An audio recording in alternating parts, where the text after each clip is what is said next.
Welcome back to Just Take Away My Credit Card Already. I'm your host, reminding you that credit cards are just free money. So I'm a raver at heart, and these past few months without being able to go to a rave have been killing me. So I decided I need to upgrade my speakers and throw my own rave. I really like the sound of my Amazon Echo Plus, which I have two of, hooked up in stereo surround sound, but it was just lacking bass. I went to Amazon to get the subwoofer that paired with them, but they're currently unavailable and well, I hate waiting.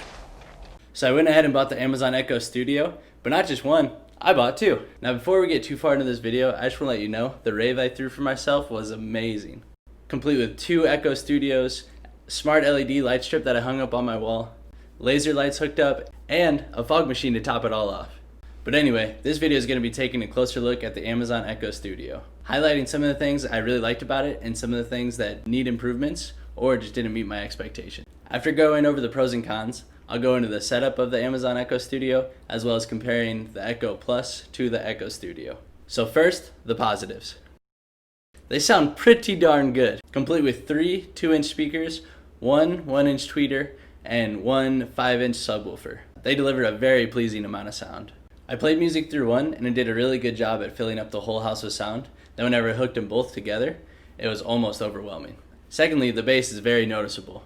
This is one thing I was really worried about whenever I bought these, whether or not the bass would be good enough, but it does deliver a good amount of bass. It's not overwhelming by any means, but whenever you're jamming, it does give you that little bit of a chest thump that I really like. And since I have two Echo Pluses in my room, I put the two Echo Studios in my living room, and whenever I ask Alexa to play music everywhere, she plays on all four speakers, and it really fills up the whole house with music, and there's high quality music everywhere I go, which is super nice. One of the last positives I will say is just the fact that it is a smart speaker and it does come with Alexa. So not only are they great Bluetooth speakers, but they're also voice controlled, and I control my lights and my TV and everything with them. So now, the negatives. Right off the bat, if you're wanting to do stereo pairing, which allows the left and right channels to play through the speakers just like headphones would, where you have the left side and the right side, just know it's only possible with two of the same speakers. So you can have two Echo Dots, two Echo Pluses, or two Echo Studios stereo paired. For example though, I wouldn't be able to connect my Echo Plus to my Echo Studio. Next, although they do connect Bluetoothly, whenever you're connected Bluetooth to a speaker, you can only play out of the speaker that your phone is connected to. So you can't Bluetooth connect to one speaker and then have the sound come out of all the speakers. If you do want to play music using multiple speakers, you will have to use a platform that is able to be accessed by Alexa. So for example, Apple Music, Amazon Music, Spotify all work, in addition to a few others. But YouTube and SoundCloud are not supported. Which, just to touch on this a little further, that's the main reason why I bought these speakers, was so that I could play virtual rave live streams on YouTube onto those two speakers. And even though I have a Fire Stick, which is by Amazon, my Fire Stick isn't a 4K Fire Stick, so it's not supported to connect to the speakers wirelessly. So I ended up having to buy multiple aux cords and an aux splitter to connect them to my TV, which is fine, but it's 2020, and whenever I see cords, I get chills. So that's really all the negatives I noticed so far. There are no real deal breakers. They're overall great speakers, and I'm happy with the performance of them. I just wish I knew those few things before I bought them.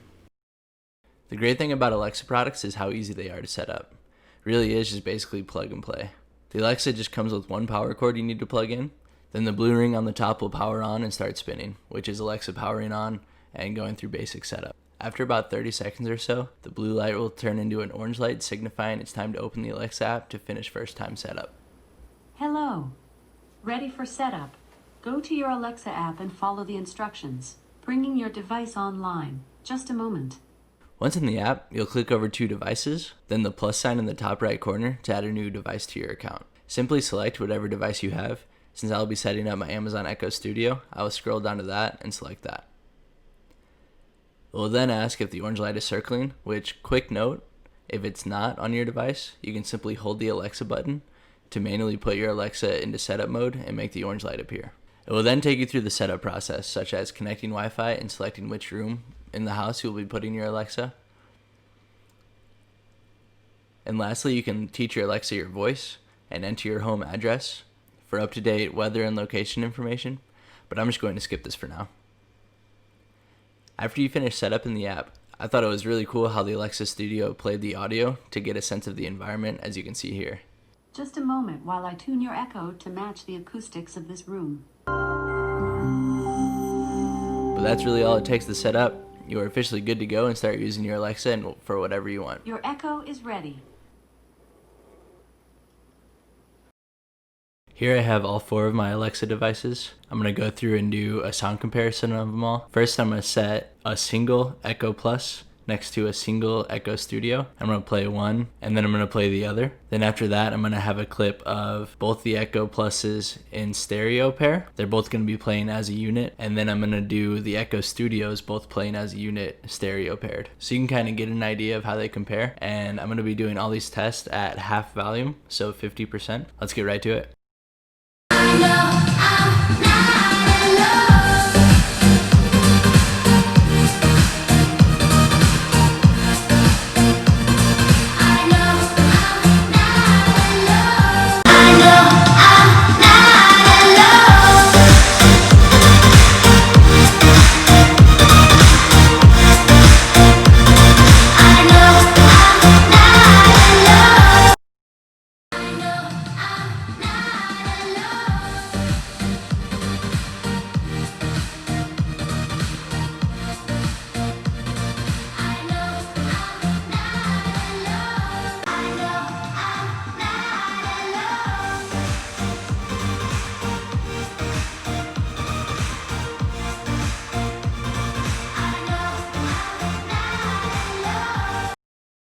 I hope it came through in that video good enough for a comparison, but as you can see, the Plus is still a really good speaker, and especially whenever you have them in stereo pair, then they do deliver a good amount of sound and fill up the room pretty good. The studios just do it a whole lot better, and they deliver a lot more bass. I hope this video was helpful. If it was, be sure to leave a like below. Let me know in the comments if you have any further questions. I'll be sure to answer those for you, and subscribe for more videos. Power up.